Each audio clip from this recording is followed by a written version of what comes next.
country lanes are briefly open here. My interest in nature wanes and something calls me back from there.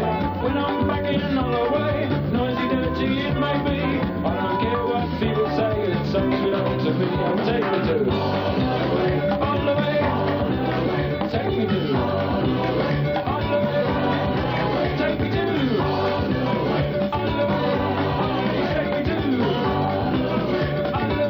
way, speed home.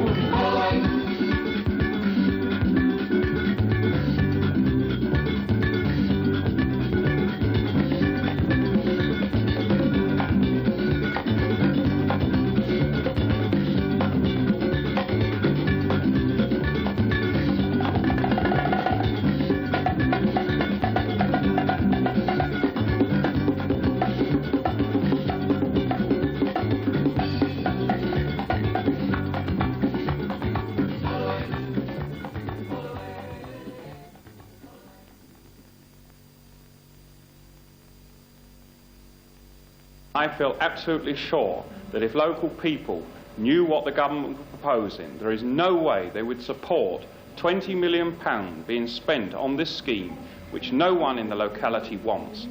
It's a complete ludicrous waste of money, and I would ask all residents and all people who want to object to this scheme to lay their objections open to the government and come to the public inquiry.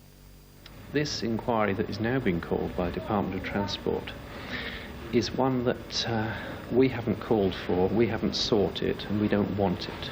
The last inquiry in 1977 was adjourned when the inspector ordered the Department of Transport to accede to Haringey's barrister's request and produce traffic forecasts of flow through this area, both with and without the M25, and the effects of building the Archway dual carriageway road.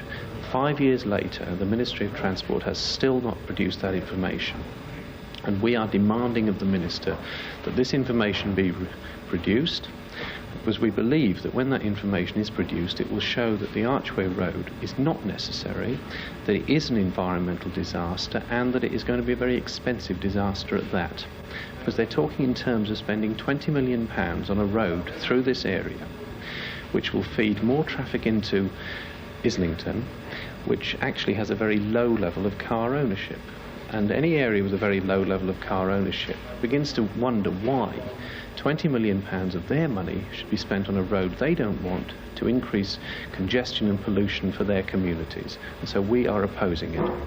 We're saying that as part of national transport policy, heavy goods vehicles should be diverted around London, and there is a road being built to that effect, and that heavy freight should in fact be transferred from roads onto railways, because we as a community cannot tolerate these levels of pollution and these levels of congestion that heavy goods vehicles create. I've been lucky enough to go abroad quite frequently, and I'm very familiar with most parts of southern Scandinavia and Germany, and you just do not see these heavy lorries inside these towns.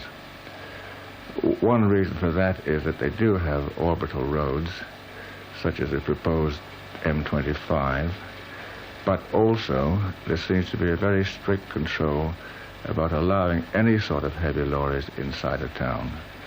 We have been discussing with the GLC this question of whether it is possible to begin to look towards a London-wide lorry ban, or even a ban on lorries which would operate at night time only.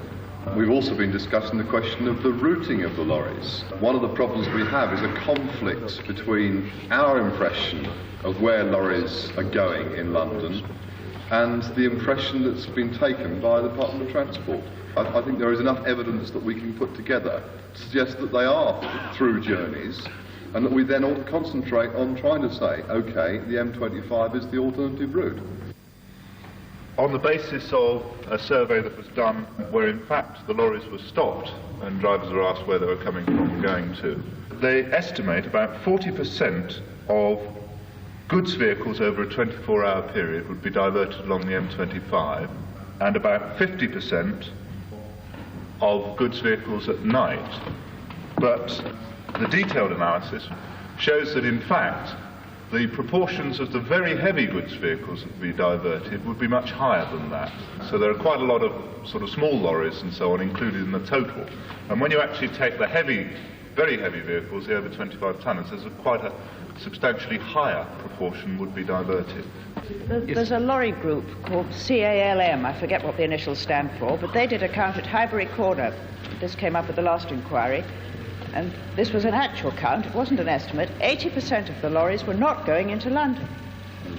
Most of them were going to Tilbury and Dover, I think, but not London. Well, if that lot went on the M25, which surely they'll prefer to do, we don't need the Archway road.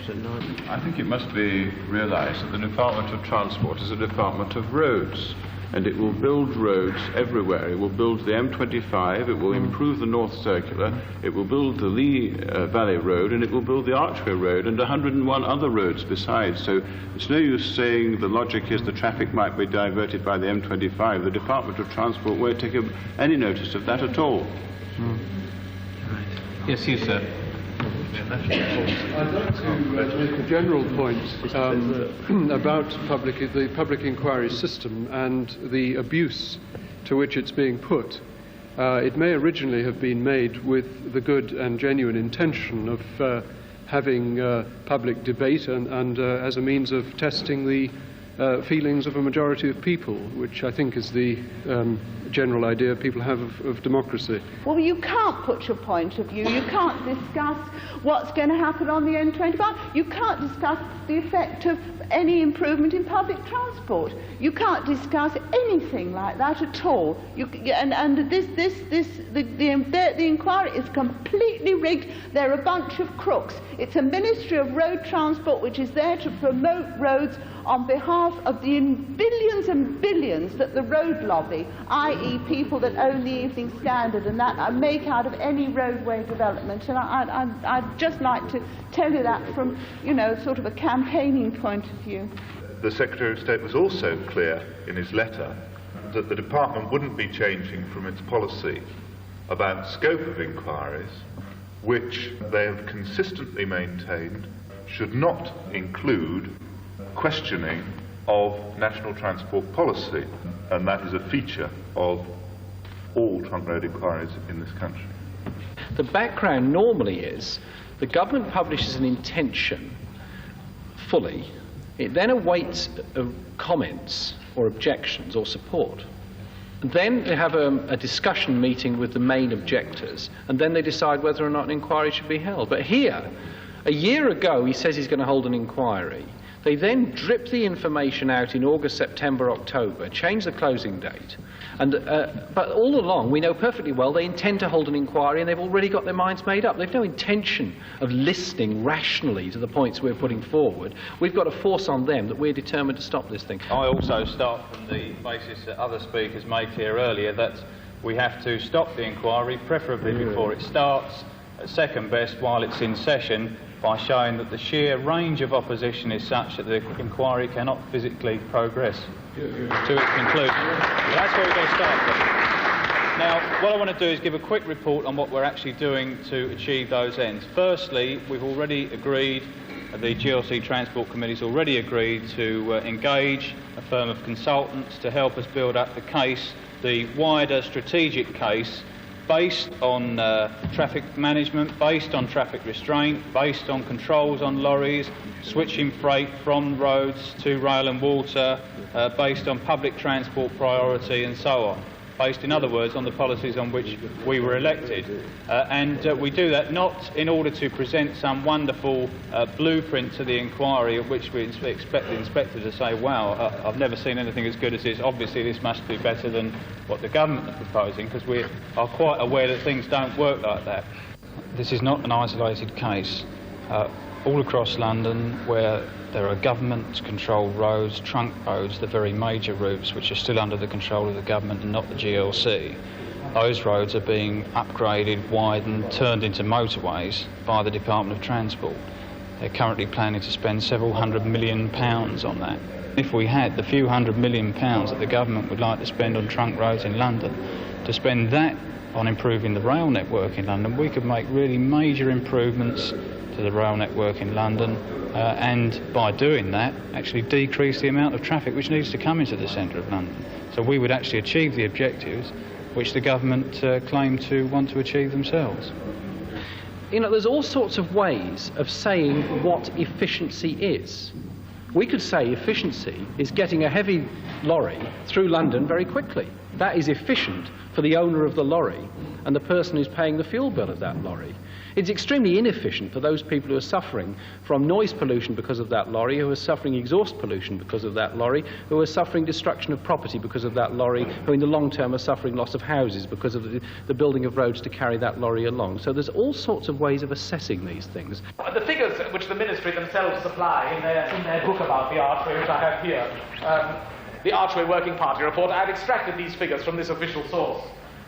They say that on the Archway Road at present, there are 27,500 vehicles a day. And, well, what they're thinking of putting on it is 71,000. So they're thinking of going from 27,500, let's say 30,000, to 70,000, to more than 70,000. So, I mean, you know, if you can imagine the present traffic multiplied by 2.5, that would give you some picture of what's involved. Now, a second piece of misinformation which has been given is that, that in some way the new motorway is going to take traffic away from the existing road, which will be a kind of sylvan resort with lovely rural shops or something. Well, if you look at the Ministry's own figures, they contradict this story. The Ministry's own figures say that on the existing Archway Road, where there are now some 33,000 vehicles, the number will, according to them, and they're trying to make a case for it, drop to 28,500. Now, I think most people here would agree with me that whether you have 33,000 vehicles on the road or 28,500 doesn't make very much difference. But if, in addition, you have a super motorway just beyond it with another 60,000 on, you know, then whatever benefit you get out of that loss of 4,000 vehicles is going to be completely wiped out. And I would like you to realize that, of course, during all this time of building and blight and so on, the fact that people can't cross the road anymore means that our shops are going to disappear. So, you know, all this shopping in a sylvan pleasance and so on, I think is rather fanciful. The latest is that 3 lanes dual carriageway is not enough. You have to have 4 because the roads are falling down so quickly because of the speed of the traffic. So they want an extra lane. So you're going to have 4 lanes, 1 in reserve for when they're repairing them after 3 or 4 years, and because the hard shoulder can't take it. So what in fact you'll be having is a 4-lane dual, and if you're getting an Archway, they're putting in a 2-lane dual carriageway. It'll soon be to 3-lane because they'll have to repair it, and so they'll extend it.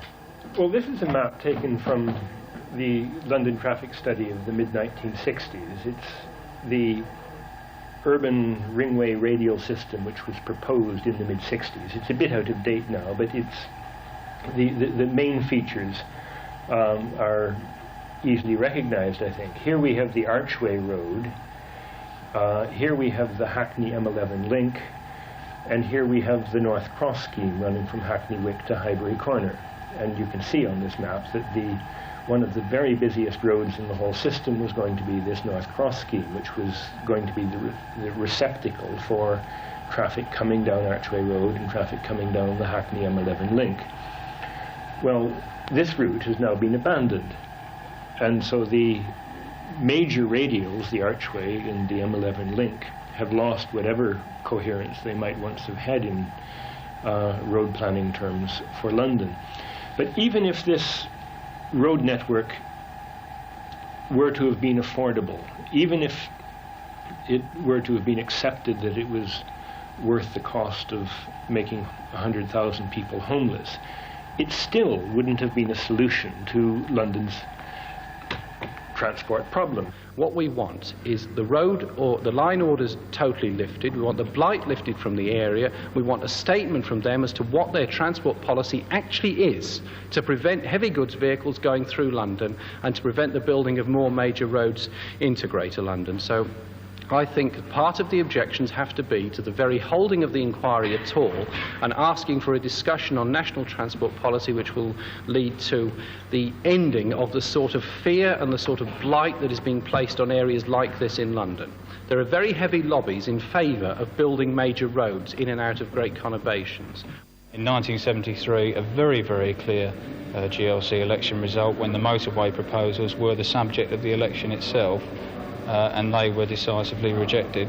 Now, the government has never received, I don't think any government's really received an election mandate for a policy of building motorways in London. While, of course, there's absolutely, I mean, all the councillors who are here today, Tony Hart, Jeremy Corbyn and Paul Moore and yourself, and all the other councillors who are here, there's absolutely no question that you've completely transformed the situation for us. I mean, you've made us from being a kind of lonely group into being somebody supported by many of the biggest authorities in London. May I say in conclusion that there are a lot of ways in which local groups can do things which the councils can't do. Right. I think it's true that the councils normally cannot take part in all these local weaving and ducking and lying, which Hugh Rossi and the Highgate Society particularly indulge in. I mean, it's obviously difficult for you to get down to this level of detail. You don't want to get tied up in these kind of disputes, but they are terribly important. I mean, the fact is, if you'd get the ministers in a corner, and if they're unguarded, as Kenneth Clarke was, the fact is, when it comes to the crunch, they say we must have this inquiry because the last one was broken up, which is untrue. Now, where does that lie derive from, that hooligans broke up the inquiry the last time? Well, it derives from people like Hugh Rossi. Now, I've here a Roneoed letter of 5 pages, real lunatic, typed right up to the margin stuff, which Mr. Rossi has been sending out, in his constituency to people who protested against a previous letter of his in which he had stated that people like us threatened other people with physical violence to prevent them from making a case for the motorway, which is just a lie. I want to just read out a paragraph of a letter that we received from Hugh Rossi, because I think that it gives an indication of the way the Ministry are thinking. Rossi is obviously very close to the Ministry, and I think this is important, and I think what this confirms is that we must stop an inquiry at all costs. I'm also aware that successive inspectors, one of whom was driven to a nervous breakdown and an early grave. Well, I'd just like to say that I've contacted both our inspectors and they're both alive and well. And I may say that it's absolutely essential, in my opinion, to distinguish between two aspects of the Archway Road inquiry. Why did it come to an end? Because the Department of Transport refused to provide the information that the Department of Transport's inspector ordered it to produce. That's the reason the inquiry came to an end. That's one thing. Now, the other thing is this question of disruption and hooliganism. What does hooliganism and disruption mean? It's all very subjective. And I think one important aspect in campaigning with local groups is to make it clear that if you want to remain respectable, civilized, orthodox, very, very British, traditional, believe all that British is best and the legal system in Britain is the finest in the world, etc., etc., it's useless. You've got to adopt unorthodox tactics, which some people will then call disruption, hooliganism, breaking the inquiry up, stopping it, not being civilized, etc. It's a very difficult position, but if you play it in an orthodox way, you've lost. If you play it in an unorthodox way, you might win, but then people will call you a hooligan. And I think it seems to a lot of people in the road to come back again with proposals that are very similar to the ones that were produced before. Really amounts to harassment of the local community. It is unfortunately the disruption of the public inquiry system by central government which causes the sorts of scene which are inevitable and must continue. This is the price which is being exacted from perfectly sensible, reasonable, adult people in this land by a tyrannous centralist government in this country. And I think people must bear that in mind. If they're coming to this motorway inquiry, it is essential that people turn up in their masses if any inquiry comes, and they must be prepared for the worst. And I think we should go into this campaign feeling that we are the people who are upholding the legal traditions of what we imagined were the legal traditions in England, and we are the people who are on the side of right and justice and dignity, and it's the ministry and people like the Highgate Society and like Hugh Rossi who are traitors in this. Do you think that opposing the scheme has got any chance to actually stop it again? Or do you think yes. It's inevitable? No, I don't think it's inevitable at all. Are you going to protest? I've put down my signatures, and I don't know how many protest forms have been down here. I put my signature down, and I think For December the 3rd, are you going to make another effort? Oh yes, oh yes. You think everybody should have I think everyone should do it, oh yes. Could I say, I'm convinced that with the basis of political and community support that we've got here this morning, that we're going to have the basis of probably the most vigorous and successful campaign. And people have wondered the point, will we win? I think we will if we can maintain this degree of support, the growing measure of support. There is in fact a total North London movement against this particular road proposal. If we can work together, if we can support each other, if we can support the individuals, then together we can work and see that the curse of this bloody road is lifted off North London once and for all. And that is something worth having.